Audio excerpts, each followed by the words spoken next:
Tingkatan yang kedua, ada orang yang celaka dunianya namun beruntung akhiratnya. Dalam artian celaka, ia tidak mendapatkan bagian yang banyak dari dunia ini.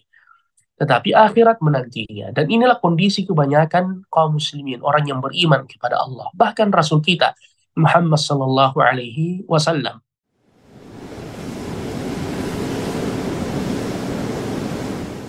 Ruas TV, rutin walaupun sedikit.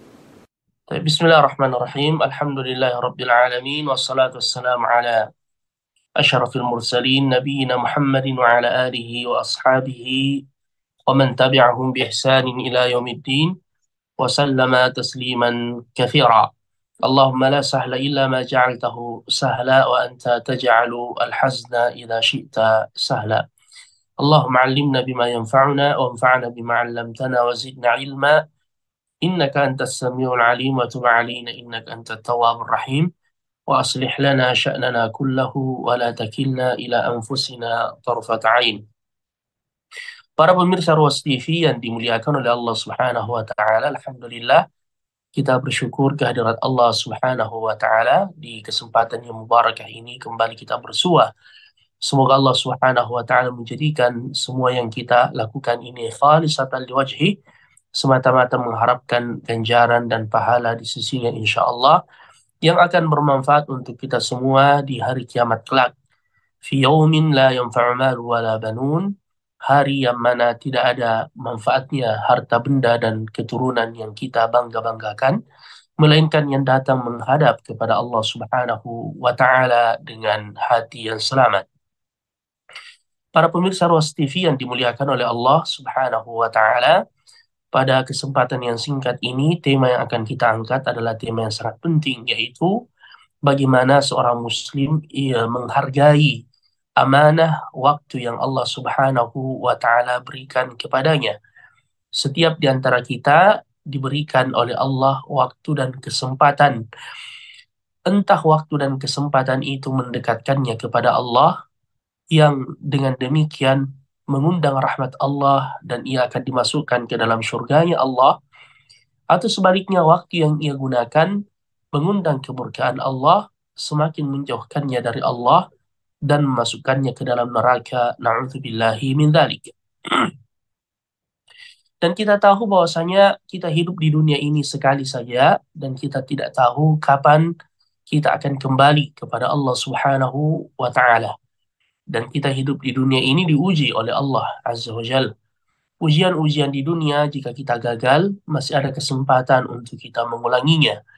Namun ketika kita telah gagal di ujian di dunia ini, ya maka kita tidak akan ada lagi kesempatan untuk mengulanginya ketika kita telah kembali ke akhirat, kembali kepada Allah mempertanggungjawabkan segala apa yang kita lakukan.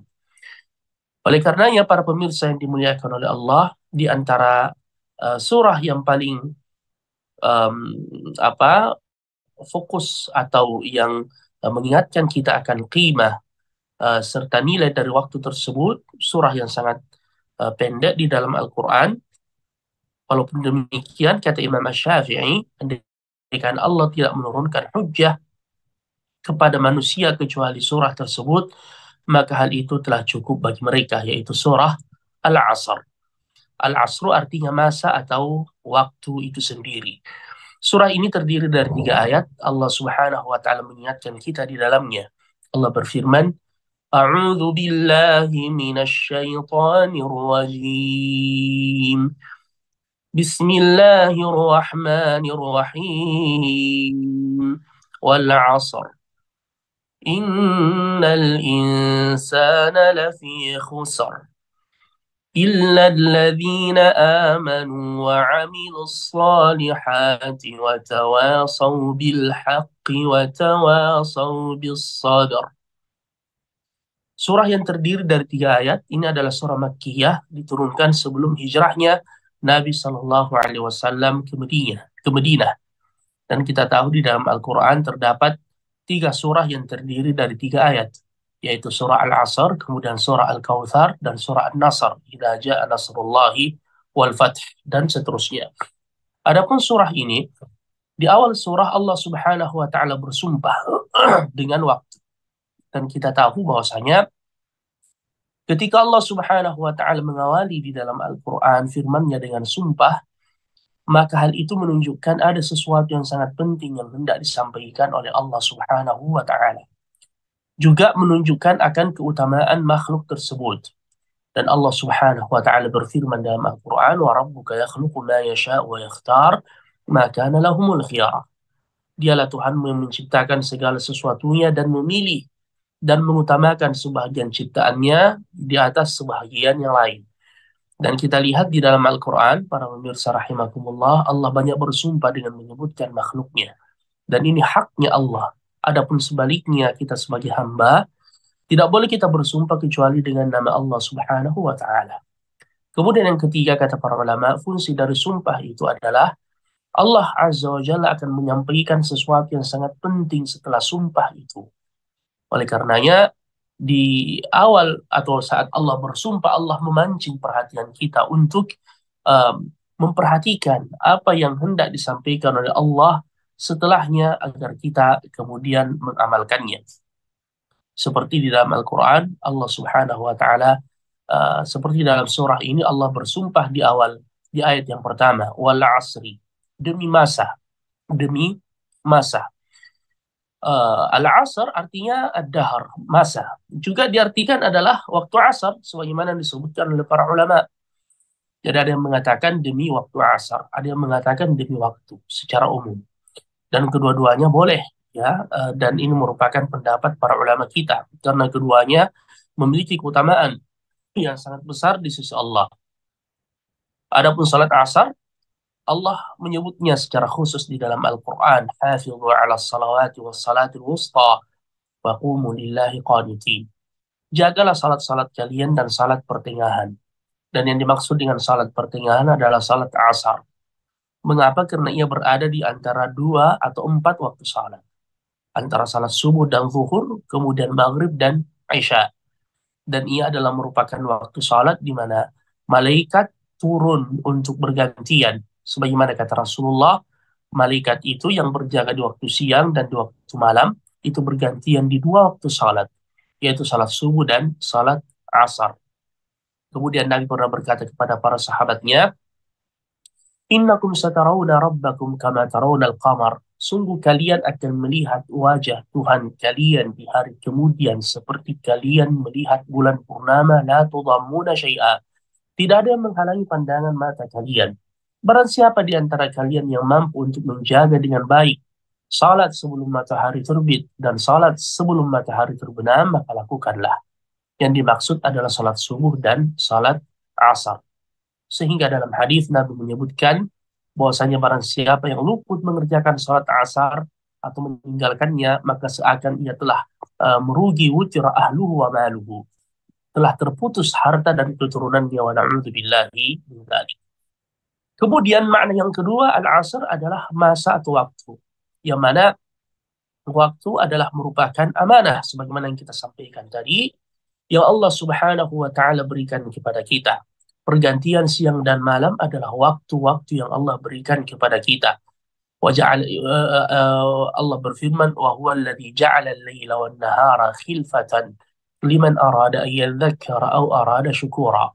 Dialah Allah Subhanahu wa taala yang mempergantikan antara siang dan malam, khilfatan liman arada an yadhakkara aw arada syukura, bagi mereka yang ingin mengingat Allah Subhanahu wa taala atau ingin mensyukuri nikmat Allah Subhanahu wa taala. Dalam surah Al-Isra Allah mengatakan, "Wa ja'alna al-laila wan-nahara ayatain."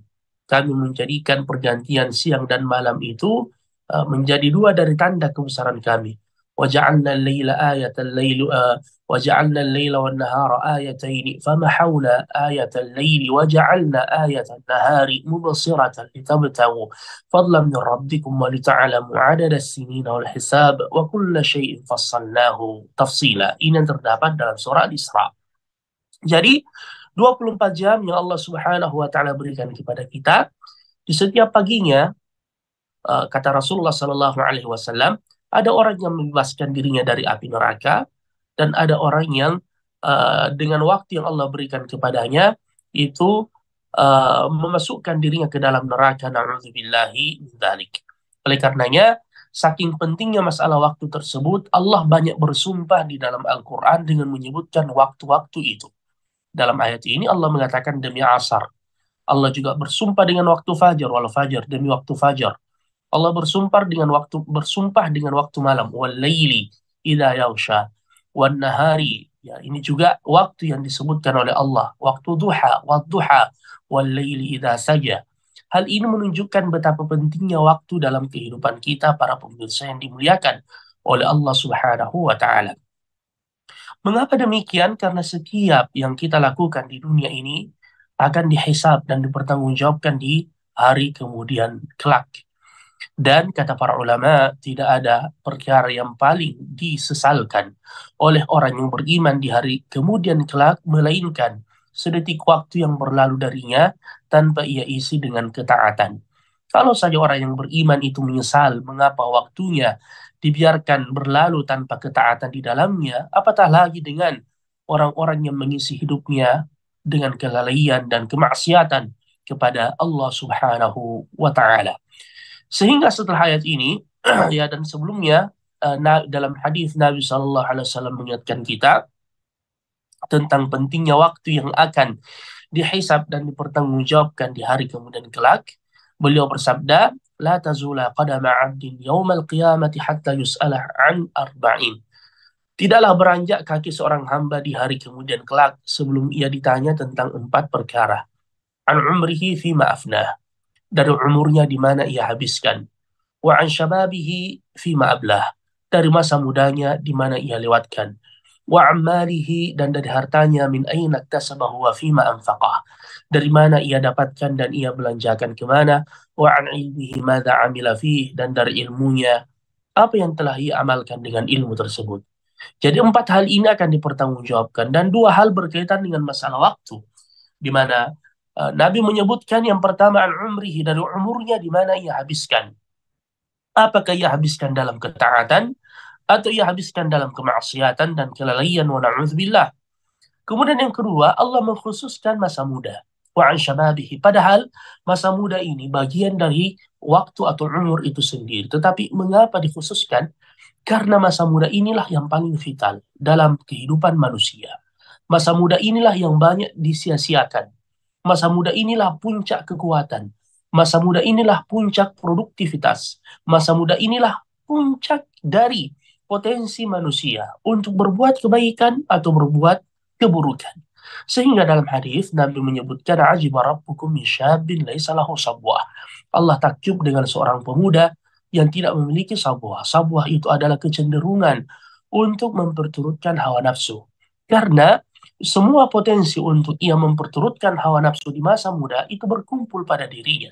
Dia diberikan kekuatan, ia diberikan ketampanan, ia diberikan segala-galanya, tetapi ia menahan dirinya karena takut kepada Allah Subhanahu wa taala. Pantaslah dalam hadis yang lain Nabi menyebutkan bahwasanya di antara golongan yang langsung mendapatkan naungan di hari kemudian di mana tidak ada naungan selain naungan Allah adalah wasyabun nasya'a fi ibadati rabbi.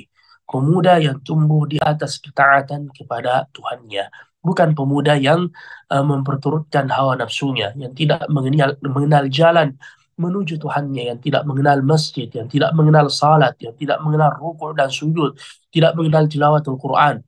Dia cuma mengenal tempat-tempat maksiat. Dia keluar masuk ke bar-bar atau ke tempat-tempat hiburan malam. Dia cuma mengenalnya mode dan pakaian atau sepatu atau mengoleksi hal-hal yang bisa menghambur-hamburkan hartanya. Yang menjadi idolanya bukanlah para ulama, bukanlah orang-orang baik, bukanlah orang-orang saleh, tetapi at-tafihin wa tafihat, orang-orang yang melalaikan, ya. Yang menjadi perhatiannya hanyalah mengikuti jadwal-jadwal pertandingan, film-film yang ia koleksi. Wa na'udzubillahi min dzalik. Adapun pemuda yang satunya adalah pemuda yang taat kepada Allah Subhanahu wa taala, yang mengenal jalan menuju Tuhannya, yang dipuji di dalam Al-Qur'an. Wa amma man khafa maqama rabbih wa nahan nafsa 'anil hawa fa innal jannata hiyal ma'wa. Adapun yang takut akan kebesaran Tuhannya, wa amma man khafa maqama rabbih wa nahan nafsa 'anil hawa, dan ia menahan hawa nafsunya untuk ia perturutkan, fa innal jannata hiyal ma'wa, surgalah tempat kembalinya. Jadi para pemirsa yang dimuliakan oleh Allah, masa muda adalah masa yang paling vital, masa yang paling penting untuk kita tafjir atau kita kemudian maksimalkan dalam ketaatan.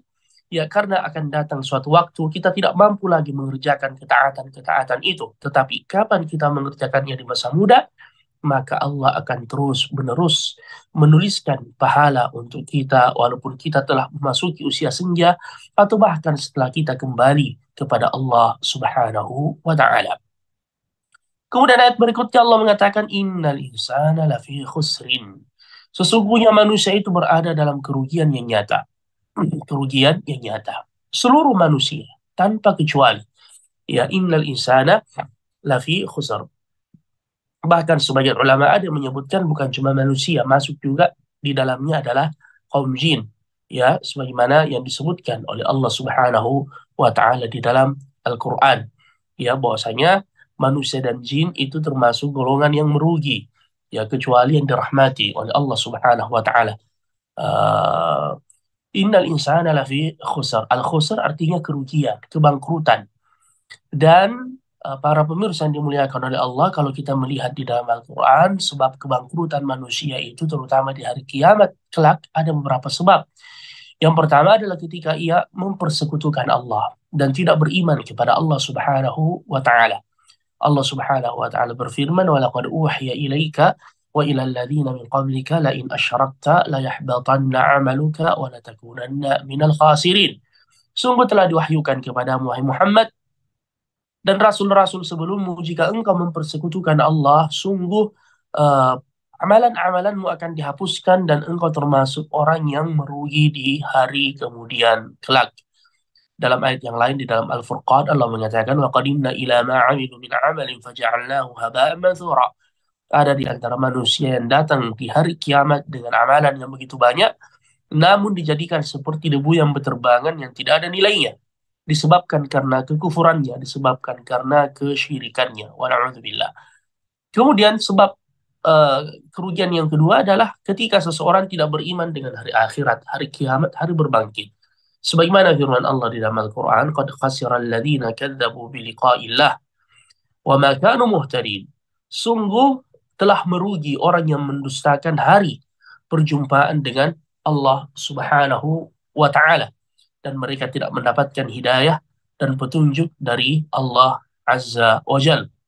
Kemudian juga termasuk di antara sebab kerugian adalah ketika seseorang mengikuti ajakan-ajakan syaitan.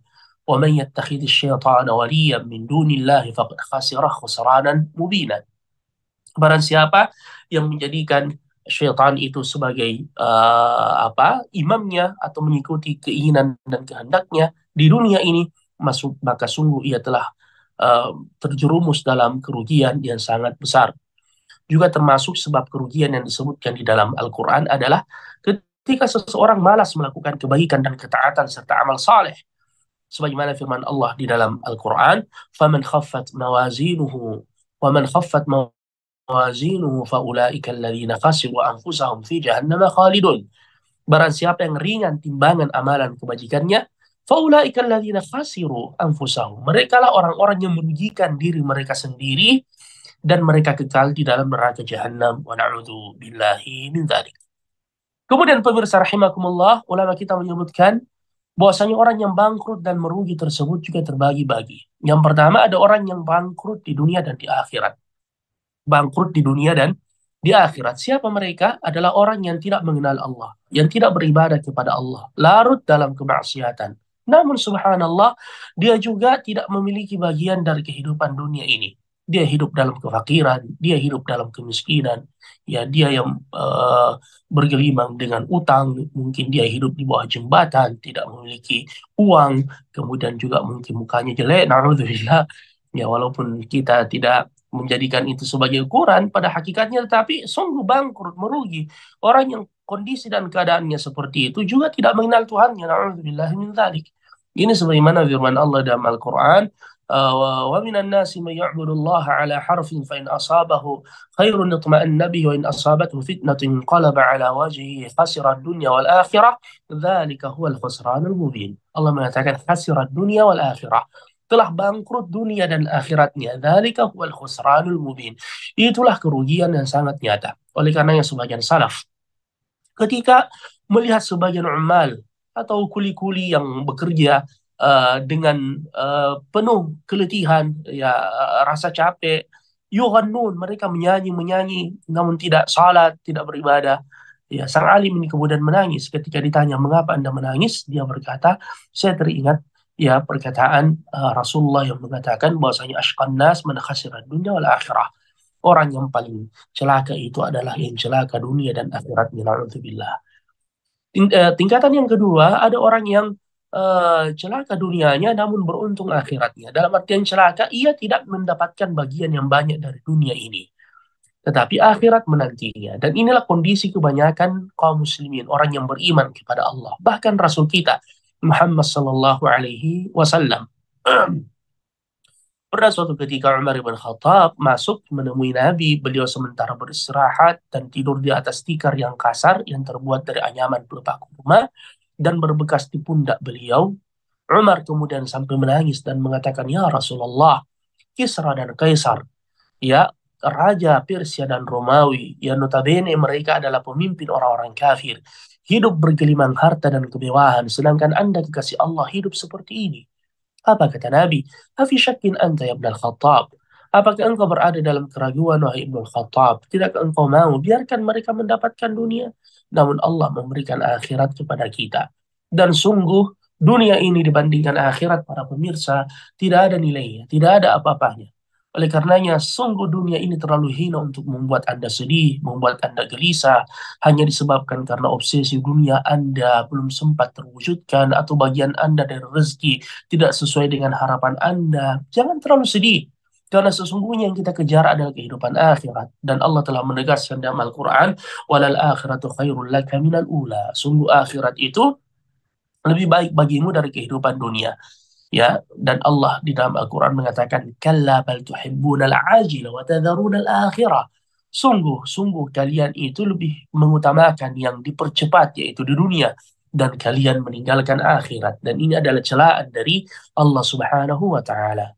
Kemudian yang ketiga, ada orang yang beruntung di dunia, celaka di akhirat. Na'udzubillah. Dia hidup bergelimang harta, yang mungkin dia dikenal sebagai seorang sultan, namun subhanallah dia jauh dari Allah Azza wa Jalla. Orang yang seperti ini penampakannya saja, zahirnya saja yang nampak bahagia. Pada hakikatnya hidupnya sempit dan Allah telah menegaskan itu di dalam Al-Qur'an, "Wa man a'rada 'an dzikri fa inna lahu ma'isyatan dhanka wa nahsyuruhu yaumal qiyamati a'ma." Barang siapa yang berpaling dari peringatanku, sungguh ia akan merasakan kesempitan di dalam dada. Karena sesungguhnya yang melapangkan dada yang merupakan sumber kebahagiaan itu adalah tunduk pada perintah Allah, ketaatan kepada Allah. Allah berfirman dalam Al-Quran, "Afaman syaraha Allahu sadrahu lil Islam fahuwa ala nurin min rabbih fawailul lil qasiyati qulubuhum min dzikrillah." Yaitu orang-orang yang dilapangkan untuk um, apa menerima agama Allah, taat kepada Allah. فمن يريد الله أن يهديه يشرح صدره للإسلام ومن يريد أن يضله يجعل صدره ضيقا حرجا كأنما يصعد في السماء. Ini penegasan di dalam Al-Quran. Allah mengatakan barang siapa yang Allah inginkan untuknya hidayah, فَمَنْ يُرِدِ اللَّهُ أَنْ يَهْدِيَهُ يَشْرَحْ صَدْرَهُ لِلْإِسْلَامِ. Dilapangkan dadanya untuk menerima agama Islam. وَمَنْ يُرِدْ أَنْ يُضِلَّهُ barang siapa yang فَمَنْ يُرِدِ اللَّهُ أَنْ يَهْدِيَهُ يَشْرَحْ صَدْرَهُ لِلْإِسْلَامِ. Sebaliknya, barang siapa yang ingin disesatkan oleh Allah, yaj'al sadrahu dayiqa. Allah menjadikan dadanya itu sempit. Yaj'al sadrahu dayiqan harajan ka'annama yas'adu fis sama. Ya, seakan dia didorong ke atas langit. Ya, kemudian oksigen semakin berkurang, dadanya menjadi sempit. Itu perumpamaan orang yang jauh dari agama Allah. Walaupun ia bergelimang harta dengan kemewahan, namun ia tidak merasakan kebahagiaan itu. Bahkan ia tersiksa dengan hartanya.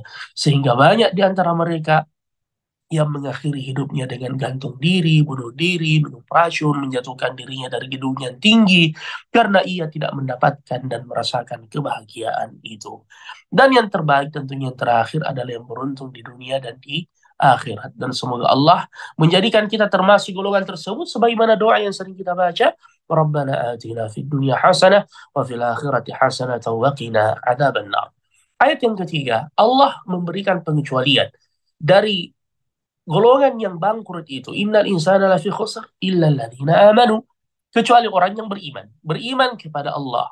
Dan yang dimaksud dengan keimanan adalah ya dengan ucapan, kemudian diyakini dengan hati, dan dibuktikan dengan amalan. Bukan sekedar ucapan dan pengakuan saja. Tetapi dia tidak salat, dia tidak puasa, dia tidak zakat, kemudian dia mengaku beriman, yang kita kenal dengan istilah Islam KTP, ya, dan orang yang seperti ini dikhawatirkan yang masuk surga cuma KTP-nya, namun dia tidak masuk ke dalam surga. Mengapa? Karena keislaman itu butuh pembuktian, keimanan itu butuh pembuktian dengan amalan. Makanya kalau kita lihat di dalam Al-Quran, Allah pasti menyandingkan antara al-iman dan al-amal as-salih. Keimanan dan amal saleh. Qaulun wa amal. Ini sebagaimana perkataan Imam Bukhari. Saya telah menjumpai lebih dari 1.000 sahabat Nabi SAW. Mereka semua mengatakan bahwasanya iman itu adalah qaulun wa amal. Perkataan dan perbuatan. Bukan cuma sekedar angan-angan. Bukan cuma sekedar pengakuan. Tetapi tidak dibuktikan dengan amalan. Jadi keimanan itu adalah ucapan dengan lisan, kemudian keyakinan dengan hati dan diamalkan dalam perbuatan. Bertambah dengan ketaatan dan berkurang dengan kemaksiatan kepada Allah Subhanahu wa taala. Illal ladzina amanu wa 'amilus shalihat, mengerjakan amalan saleh, dan amal yang saleh itu dibuktikan dengan dua hal. Yang pertama ikhlas karena Allah, yang kedua mengikuti petunjuk Nabi Shallallahu Alaihi Wasallam yang disebut dengan istilah al-mutaba'ah. Illal ladzina amanu wa 'amilus shalihat wa tawasau bil haq, dan mereka saling berwasiat dalam kebenaran, ya, mengajak pada kebenaran. Dia tidak cukup mencukupkan dirinya menjadi saleh, tapi lebih tinggi dari itu adalah muslih. Dia menyampaikan hidayah kepada yang lain. Dia tidak merasakan lezatnya ibadah seorang diri, namun dia menyampaikan kepada saudara-saudaranya. Dia tidak mau selamat sendiri, tapi dia menginginkan seluruh manusia selamat sepertinya. Sebagaimana Rasul kita Muhammad sallallahu alaihi wasallam. Ya, sampai-sampai Allah Subhanahu wa taala sempat menghibur Nabi di dalam Al-Quran disebabkan karena kesedihan beliau. Orang-orang yang didakwahinya tidak semuanya menerima.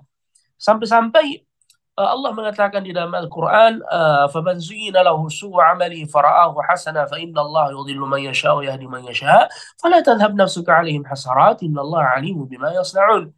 Ya, Allah Subhanahu wa taala mengatakan, tidakkah engkau melihat bagaimana orang yang melakukan keburukan namun dijadikan indah di matanya? Sungguh Allah yang memberikan hidayah, dia juga yang menyesatkan manusia, na'udzubillah. Kemudian Allah berkata kepada nabinya, "Fala tadhhab nafsuka 'alaihim hasarat." Jangan kau larut dalam kesedihan wahai Muhammad. Tugasmu cuma menyampaikan. Ya, wa dzakir innama anta mudzakir, lasta 'alaihim bimusaytir. Ya, dan kita harus bergerak ya untuk menyampaikan hidayah kepada manusia, kepada saudara-saudara kita. Ya, jangan kita tinggal diam. Ya, karena mengapa banyak orang yang terjatuh dalam kemungkaran disebabkan karena kejahilan dan ketidaktahuan. Ya, kita harus menjadi mercusuar di tengah kegelapan, di tengah masyarakat kita. Banyak orang yang tidak salat mengira salat itu tidak wajib. Banyak saudara-saudara kita yang tidak ke masjid, dia mengira hal itu tidak penting dan tidak perlu. Bahkan banyak wanita yang tidak menutup aurat, dia mengira itu hal yang biasa. Jelaskan kepada mereka, sampaikan kepada mereka, ajak mereka pada kebenaran, cegah mereka dari kemungkaran. Ya, boleh jadi Allah membukakan pintu hati mereka disebabkan perkataan yang sederhana dari kita. Ya, oleh karenanya Allah menyebutkan di dalam Al-Quran tentang orang yang mendakwahi ya dan mencegah ya kaum melakukan kemungkaran. Ya, Allah mengatakan wa idh qalat ummatun minhum lima ta'idhuna qauman illahu muhlikuhum aw mu'adzibuhum 'adaban syadida qalu ma'dziratan ila rabbikum wa la'allahum yattaqun. Ketika sebagian kaum ada yang berkata kepada saudara-saudaranya mencegah dari kemungkaran. Mereka berkata begini, mengapa kalian menghabiskan waktu-waktu kalian untuk mencegah mereka dari kemungkaran, orang-orang yang sudah jelas-jelas akan dibinasakan. Ya kan terkadang sebagian orang begitu, dia a priori atau cuek dengan kondisi dan keadaannya. Dia mengatakan yang penting saya sudah salah, saya tidak peduli dengan siapapun. Ya, kemudian dia salah faham menafsirkan firman Allah, ya ayyuhalladzina amanu 'alaikum anfusakum la yadhurrukum man dhalla idza ihtadaitum. Ya wahai sekalian manusia, perhatikan diri-diri kalian, tidak mengapa orang lain tersesat, yang penting kalian mendapatkan hidayah. Oleh karenanya Abu Bakar As-Siddiq pernah mengatakan, kalian membaca ayat ini dan kalian salah menempatkannya. Sungguh aku mendengar Nabi bersabda, barang siapa yang melihat kemungkaran kemudian ia tidak mengubahnya, maka Allah bisa menurunkan adabnya secara merata. Oleh karenanya di akhir ayat yang kita sebutkan tadi dalam surah Al-A'raf, orang yang mencegah kemungkaran ini mengatakan ma'dziratan ila rabbikum. Ini sebagai bentuk uzur kepada Allah di hari kiamat karena Allah akan menanyakan kita. Dan yang kedua, wala'allahum yattaqun, semoga mereka mendapatkan hidayah dan bertakwa kepada Allah. Kemudian yang terakhir, watawasau bis sabar. Mereka saling berwasiat dalam kesabaran. Karena semua yang kita sebutkan tadi butuh kesabaran. Ketaatan butuh kesabaran. Al-amr bil ma'ruf wa nahy 'anil munkar butuh kesabaran. Meninggalkan kemaksiatan butuh kesabaran. Menjalani hidup di dunia ini butuh kesabaran. Bersabarlah sampai kita mendengar ucapan selamat dari malaikat di dalam surga. Salamun alaikum bima sabartum fa ni'ma 'uqbad dar. Keselamatan bagi kalian, inilah buah kesabaran kalian, dan inilah sebaik-baik tempat kembali kalian. Saya rasa demikian apa yang kita sampaikan pada kesempatan yang mubarak ini. Mudah-mudahan Allah Subhanahu wa taala memberikan kita taufik dan memberikan kepada kita ilmu yang bermanfaat. Jazakumullah khairan wa barakallahu fiik wa sallallahu ala nabiyyina Muhammadin wa ala alihi wa sahbihi wa sallam wa akhiru da'wana anil hamdulillahi rabbil alamin.